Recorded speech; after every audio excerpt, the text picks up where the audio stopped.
ヤフオク100万円で買ってきた RX7FD3S。20年間放置されてた割には、思ってたより錆が少ないんすよね。意外と外装とかは綺麗でした。おはようございます。しゅんやです。今日の FD レストアは内装の分解、バラシを進めていきたいと思います。室内をバラせばもしかしたら錆が見つかるんじゃないかなと思って、ほら、どうしてもこうね、内張りとかいろんなものでこう隠れちゃってるじゃないですか。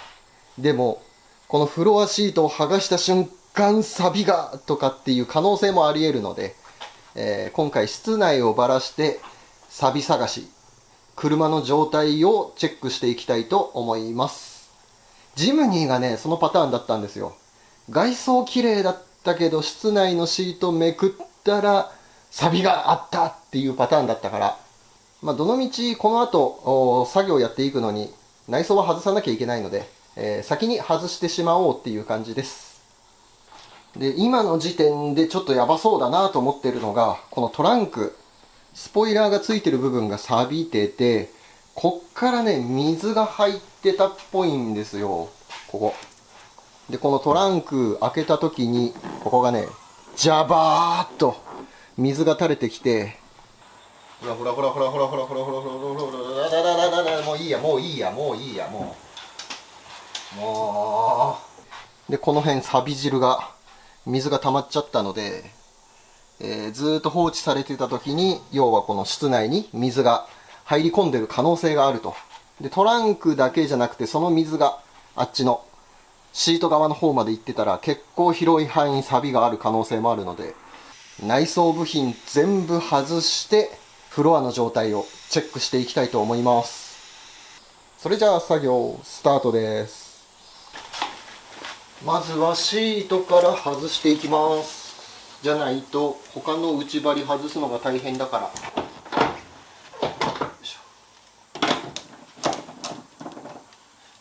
ネジが閉まってない。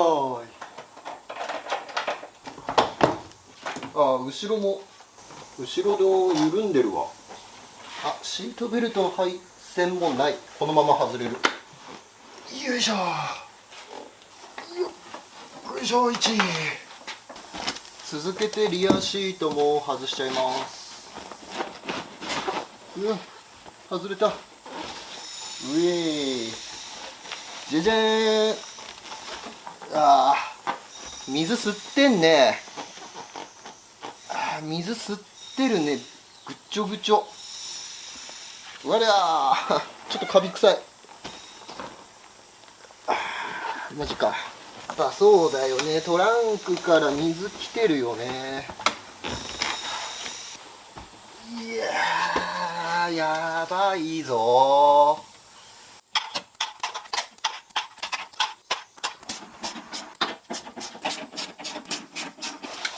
背もたれは平気そうかな。まだ背もたれは水吸ってないね。じゃん、取れました。外したシートがこちらです。右側から助手席のシート、そしてその隣が運転席のシート。こっちはシートレールでほらかさ上げされてるから、シートが直についてないから水吸ったりとかはなかったです。っていうか多分前の方までは水来てないと思うけど、まあもう少しバラしてみないとわかんないけどね。とりあえずこのシート2脚は平気でした。無事でした。ただ問題のリアシート。これちょっとやばいっすね。背もたれはね、大丈夫。このステーがついてて、これでボディから浮いた状態で付けられてるから、これはね、水吸ってはいなそうな感じです。うん、こっちは大丈夫。ただ問題は座面。とりあえず表側こんな感じね。結構腐ってるというか、もう合皮か。合皮もボロボロで、単純に経年劣化紫外線でボロボロかなと思ってたけど違うね、これね。水吸っちゃったからボロボロなんだ。裏側こうなってました。あ、ほら。地面に置いたらこう濡れてスポンジから水出てきてこの跡になってます。これは交換かな。さすがに交換かな。ちょっとひどいよね。そしてね、臭い。カビ臭い。水の腐った匂いがする。ちょっとこれを再使用するの嫌だな。ただ純正シートも高いんすよね。結構いいお値段がするんすよ、中古で探しても。あ、ドアポケットの蓋が出てきた。割れてるけど直して使えないよね。ここがもう欠けてなくなっちゃってるもんね。交換品探そうかな。とりあえずでも物が出るか分かんないから取っとくか。あとは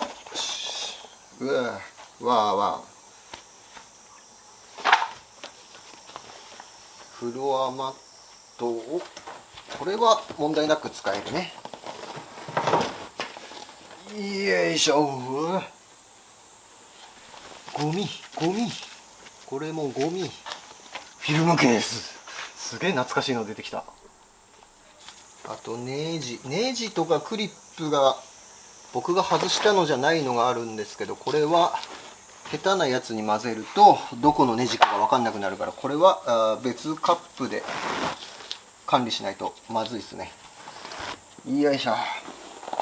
意外に綺麗だな。カーペットの下が綺麗だ。ちょっとトランク先に進めます。リアシートひどかったからトランクもやばそうな気がする。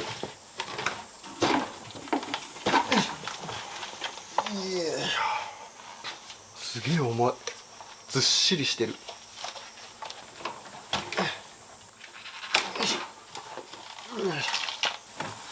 これでトランクのマットが外せたと。サビが、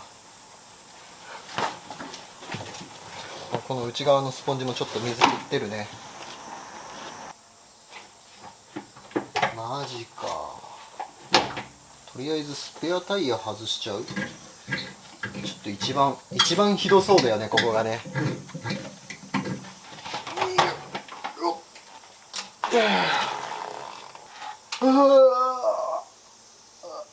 見ちゃいけないものを見てしまった。トランク側はこんな感じ。錆び汁がちょっとすごいけど、でもね、そこまで鉄板は腐ってる感ないっす。この辺が一番錆びてんのかな。この辺結構錆びが出てるけど、でもね、表面的、削ったら良くなりそうな感じの錆びです。ここのメルシート、このやつを剥がしてみないとちょっとどうなってるかわかんないけど、でもそんな悪くはなさそうな気がする。問題はこっちじゃなかった。スペアタイヤ自体が、こっちの方がひどかった。これはもう使えないね。ダメだね。削って塗ってもダメだね。今まで水に浸かり続けてたから鉄が全部グズグズになっちゃってます。スペアタイヤって手に入るのかな。じゃん。表側こんな感じ。こっちもね、まあこの辺もちょっと錆び出てるんですけど、表から見るとね全然悪くないんですよ。このぐらいの錆びだったら塗装しちゃえばいいかなって思えるレベルだけど、裏がやばいね。やばいね、これね。スペアタイヤ交換だな。これ中古屋さん行ってなんか良さそうなやつ探してこよう。五欠の 113.4 スペアタイヤ。松さんのところで手に入るかな。あとは、こっちか。これも結構錆びてますね。多分濡れ、でも欠損してるな。多分ここがね、燃料ポンプかなんかが燃料タンクにアクセスできる蓋なんですよね。まあ、これ錆びてるけど、こっちのフロア側は錆びてないから、そんなところかな。あとはスピーカーを固定してた木の台とかがついてたりするんで、この辺も全部外していきます。いやー、思ってた以上にひどかったな。パネルじゃなくてタイヤがダメか。ちょっと予想外でした。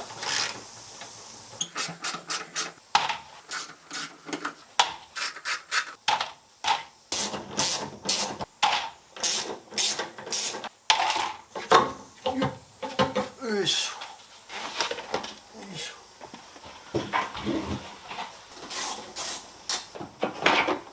ょ。よー、取れた。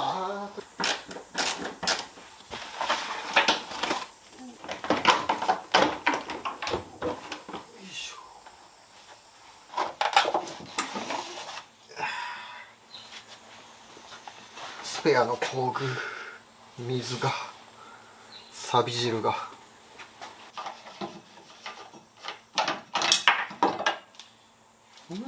これ、あ、タイヤ止めか。タイヤ止めがついてました。すごいね、FD。タイヤ止めついてんだね。先にちょっと気になるこの燃料タンクの蓋外してみよっか。この中どうなってることやら。多分このプラスネジを外せば蓋は外れるはずなので、ちょっと先走るけど外してみます。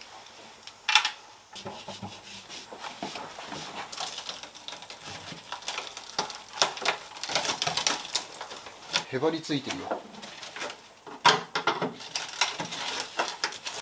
あ、違う、プラスネジだ。プラスネジが錆びてボロボロになって一体化してるんだ。これへばりついてると思ったらこれネジでした。これネジ。よーく見るとね、プラスの十字がちょっとだけ跡形がちょっとだけ見えますね。プラスの十字が。これ外れるかな。ネジザウルスならいけたりしないかな。ダメか。そもそも掴む頭がないか。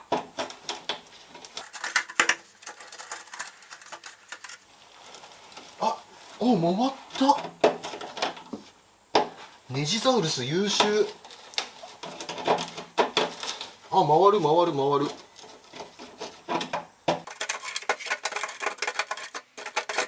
いやー、ボロボロ。ちょっと待ってね。ハーネス外して蓋をパカッとやっちゃいますんで。よーしゃー。穴開いちゃった。崩れちゃった。じゃじゃーん。もう蓋ね、ボロボロですね。これ直しても使えないね。っていうか直せないね、これね。錆落としして塗装すればいいかなとかって言ったかもしれないけど、これ無理ですわ。ちょっと無理。板金で直せない、僕は。多分買った方が安いし早い。ということで、これは後々交換ということで。で、やっぱここ外すと燃料ポンプがあるみたいですね。燃料タンクにアクセスできる穴になってました。次、バックドア外していきます。多分ね、すごいことになってると思うんですよ。なんてやったってここが水の侵入経路のはずですからね。このウイングの付け根のところが錆びて、多分ここから水入ってるから外していきます。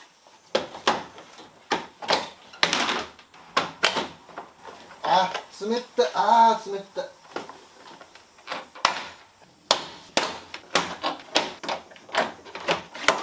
よいしょ。なんかポロポロ言ったよ。うーわ、マジで。じゃじゃーん。錆汁全開。そしてボディ側もやばいわ、これ。じゃん。これワイパーモーターです。ワイパーモーター。トランク閉めると、この位置。ワイパーがあって、ウイングがあって。これが完全に水使っちゃってますね。多分このワイパーモーターダメだと思う。死んでると思う。うわー。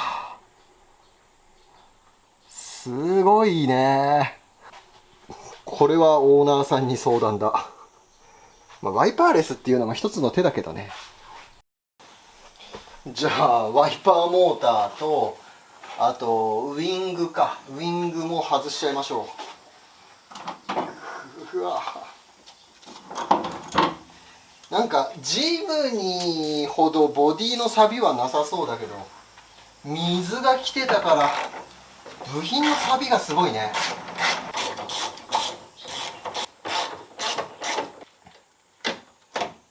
うわ、取れました。ウイングのネジ外します。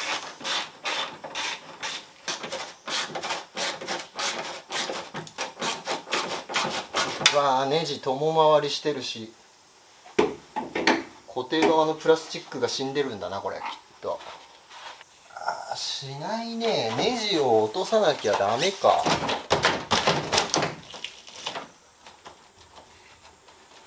あー、ダメだ。これどうしよう。カラカラ言ってっし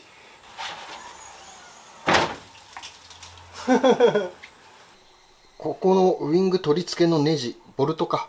ネジ、ナットだね。このナットが、空回りしちゃってて、ネジと錆びついてくっついて、で、こっちのウイング側がね、プラスチックなんですけど、プラスチックの方が多分割れたんだろうね。ネジがずーっと回り続けちゃうんで、外れません。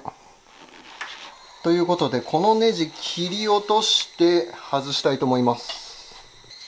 ナットだけうまいこと外したところで、ネジも結局そのまま使えないから、プラスチック側がダメになっちゃってるからさ。だからこう、糸のこでここ、ネジを切断する。どこだ？この辺だな。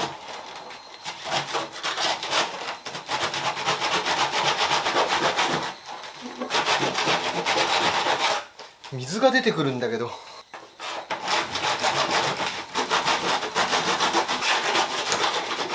いしょ、切れました。よし、これでウイングが外れます。よいしょー。うわ、ダンパーが生きてるからトランクが上がろうとする。うわ、錆びてんなおい。ウイングはネジ落としちゃったから、ネジさえちゃんと付け直せば使えるかな。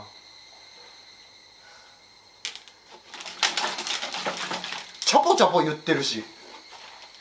そしてトランク側はこうなってました。もうパテが割れてウイングが浮いて、その隙間から水入ってったような感じですね。ここただ幸いなことに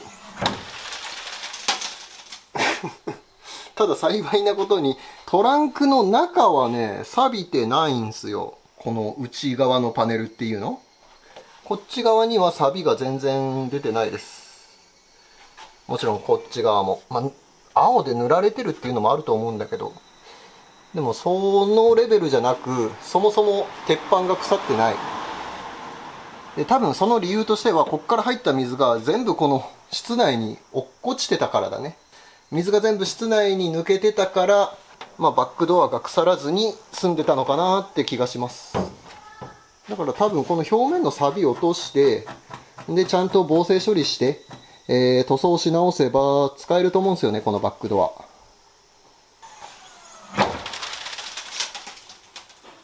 外したウイング、これ純正っぽいですね。裏側にね、部品番号が、裏側に純正の部品番号が入ってました。社外品かなと思ってたけど、これは純正でしたね。ただネジが錆びてて切り落としちゃったから、これどうやって使おうかなってちょっと今悩んでます。最悪交換かな。そしたら引き続き内装ばらし進めていきます。次はフロント側、ダッシュボードですね。こっちやっていきます。よいしょ。とりあえずこっから行くか。センタートンネルから。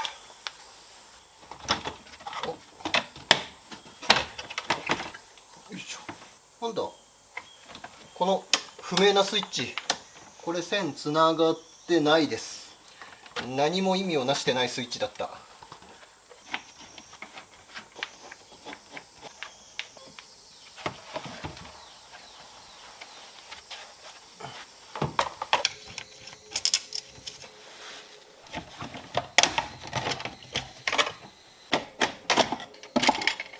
よし、取れた。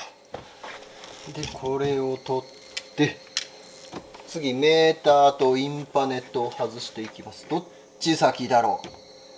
順番的にインパネ先かな。怖いな、怖いな。簡単にパキっていくからね。メーターカバーが上っぽいか。なんかよくわかんないけど、ちょっとこっち行ってみます。シガーソケットがいた。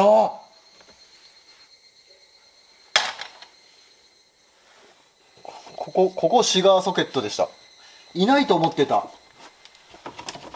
あ、メーターが先っぽいっすね。メーター外しちゃいます。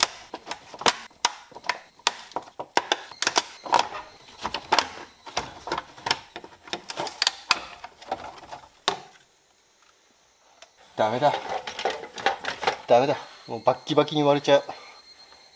まあこの辺だったらくっつけて塗装しちゃえば分からなくなると思うんですけど、簡単にパキパキいっちゃう。後ろ側にコネクターがあるから、メーターのコネクター外して、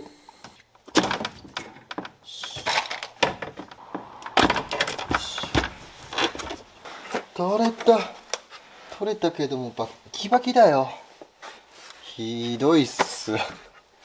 もうパッキパキ割れてく。ほらここももう紫外線は恐ろしいね、恐ろしいね、ほんとね。これでこっち側のインパネが外れるっぽいですね。ああ、やっぱ順番的にメーターを外さないとこっちのインパネ外れないですね。ここにネジがいます。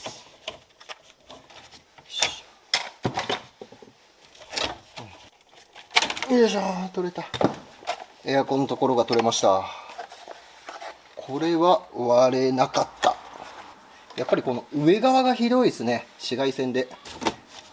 これスピーカーのカバーですけど、これももう割れてるんですよ。あ、抜けそ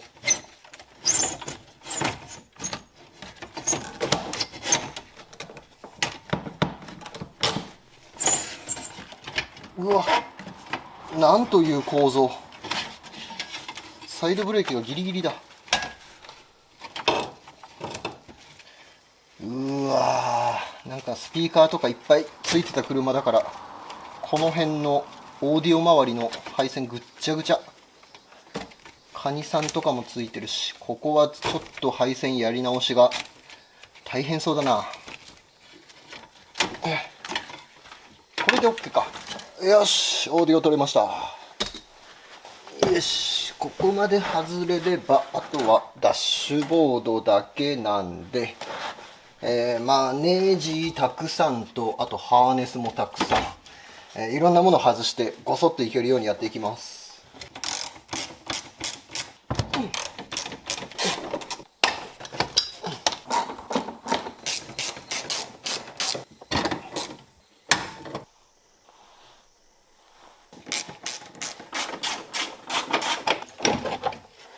外せるものは全部外したはずなんだけど、いけないかな。あ、いけそう。お、来た来た。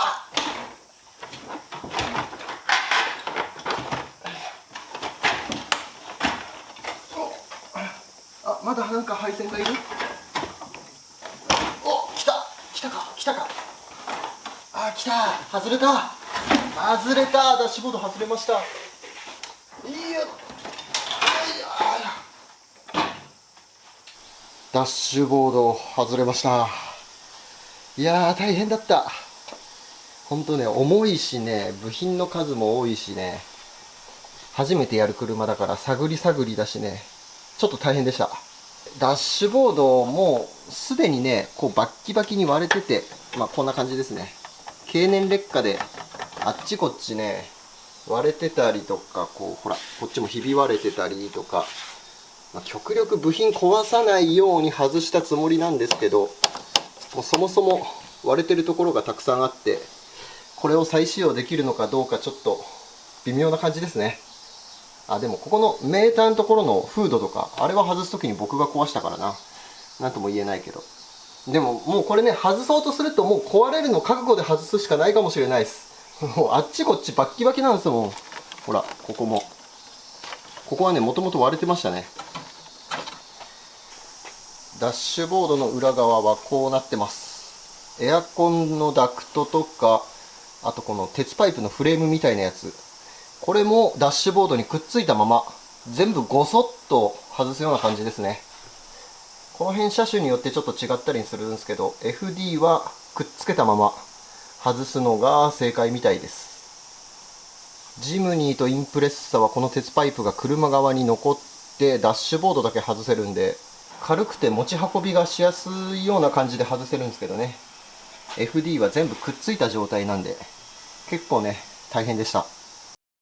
そしてダッシュボードが外れた室内側はこうなっております。これがエアコンのユニット。そしてここがヒーターユニット。で、ステアリングシャフトっていう感じですね。割とね、こう、ピタッと、きっちり収まってるような、そういう感じかな。無駄な隙間がほとんどないです。それゆえに工具を入れて、ハーネス外したりとか、ボルトを取ったりとか、そういう作業もね、すごくやりにくい。かなりね、こうギッチギチにダッシュボードの中身が詰まってます。で、外してて気づいたんですけど、シフト、これすごいカコ入りいいなと思ってたらね、これショートストロークのシフトに変わってました。ここはね、ショートストロークっていうシールが貼ってある。だから入り良かったんだね。社外品のやつに変わってたみたいです。すごくこう、シフト操作が短くてこういい感じだなと思ってたんですよ。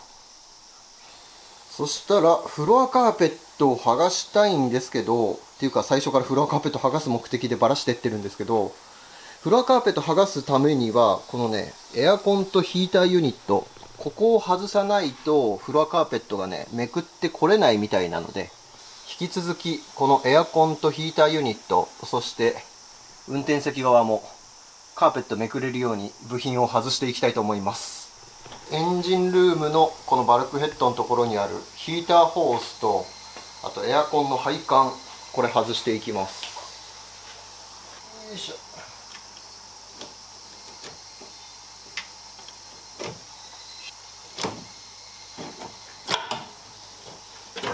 よし。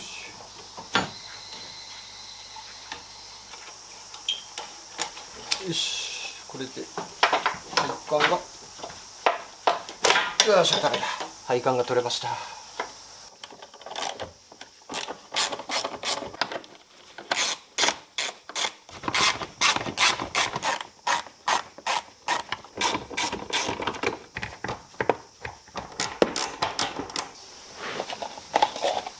これで外れるよね。外れるね。いけるね。おお、来た。よし。まずはエバポレーター。エアコンの空気を冷やすための部分。これが取れました。よし。中はそんなに汚くもなくもない。微妙。まあ年数を考えればむしろ綺麗な方かな。よいしょ。よし、どんどんばらしていこう。次はどっちだ。あ、こっち行けそう。ブロアファンかな。よ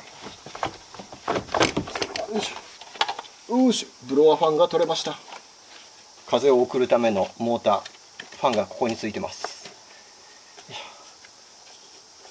スポンジはもうボロボロですね。んで、これがヒーターのユニット。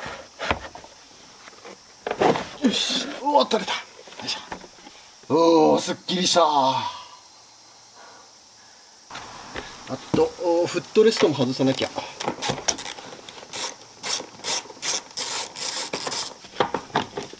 いしょ。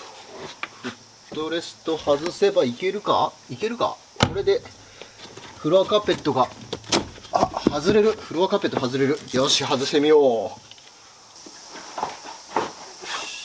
し。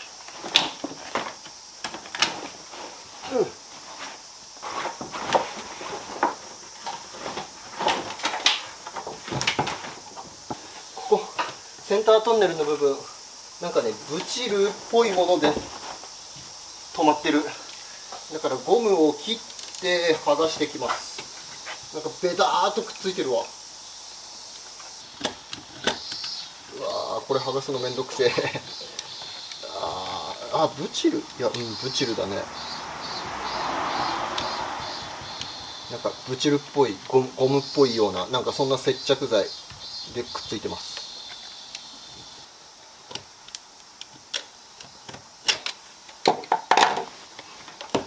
よいしょ。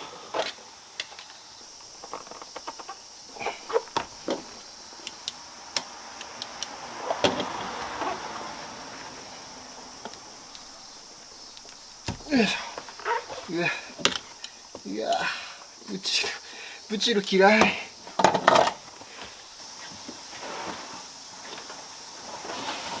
っしゃ、取れた。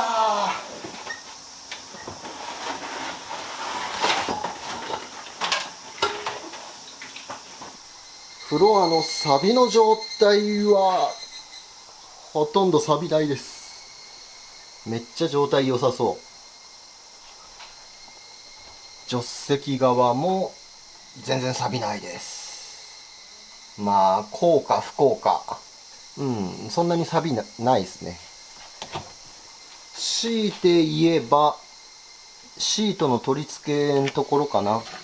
ここがちょっと錆びてる風に見えるけど、どうだろう、削れば良さそうな感じかな。というかトランク側からの水が伝ってきてここまで来たような感じっぽい気もするな。全然錆びないですね。あとはリアシートの取り付け部分がここもこんな感じで錆びてるんで、まあこのぐらいかな。室内側は全然錆びがなかったです。もう FD もね、状態が悪いとこの床が抜けてる車もあるって聞くからちょっと心配だったんですけど、うちの車は全然問題なさそうです。いや、よかった。いい車買ったんだ。ちなみに外したフロアカーペットはこんな感じ。ちょっとね、ゴミがあるけど、でも全体的には綺麗ですね。ボロボロとかほつれてるとかそういうところはなさそうな感じです。裏面はこんな感じ。ちょっとね、リアシートの部分がスポンジ水吸っちゃってちょっとしけってるんですけど、あとスポンジがボロボロだったりするんですけど、それ以外は裏側も問題なさそうかな。運転席側のところがね、ちょっとこれ水吸ってしけってます。ちょっとびちょびちょ。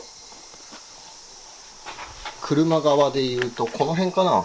この辺ちょっとこうやって錆がポツッとちょっと出てるけど、多分ね、ここの水だからね、この辺から水入ってんじゃないかな。ガラスないし、カウルトップ、エアコンの吸気部分って言ったらいいのかな。この辺、このガラスの下の部分、なんかこの辺から水入ってるっぽい気がする。どっから入ってるかはちょっともうちょっとバラして、チェックしていかないと分かんないですけど、まあどのみち全バラししてシーリングも打ち替え直して、ゴムのグロメットとかクリップ類とかも全部ちゃんと防水処理やって組み直す予定なので、まあそんなに気にならないかな。とりあえず今湿気ってたんで、カーペットはねあのまま少し乾かしておきたいと思います。はい、ということで今回は、FD の内装ばらしの動画でした。まだ細かいものたくさん残ってるんですけど、一応大物部品、シートとかダッシュボード、あとフロアカーペットとか剥がして、床の状態が悪くなかったので、僕が乗る車じゃないからね、うちのかみさんが乗るんで、あまり状態悪くても困るから、いい車だったから良かったんじゃないでしょうか。パッと見た感じだとそんなに錆もないし、板金はそんな時間かからなそうですね。ジムニーに比べれば板金はまだ割と簡単に終われるような気がする。そこまで鉄板剥がして切った貼ったやらなくてもどうにかなりそうだから、サクッと作業進めれそうな気がします。ちょっとねトランクが怪しいけどね。まあでももうちょっと外してみないと何とも言えないけど、そこまでじゃないと願いたい。多分どうにかなると思う。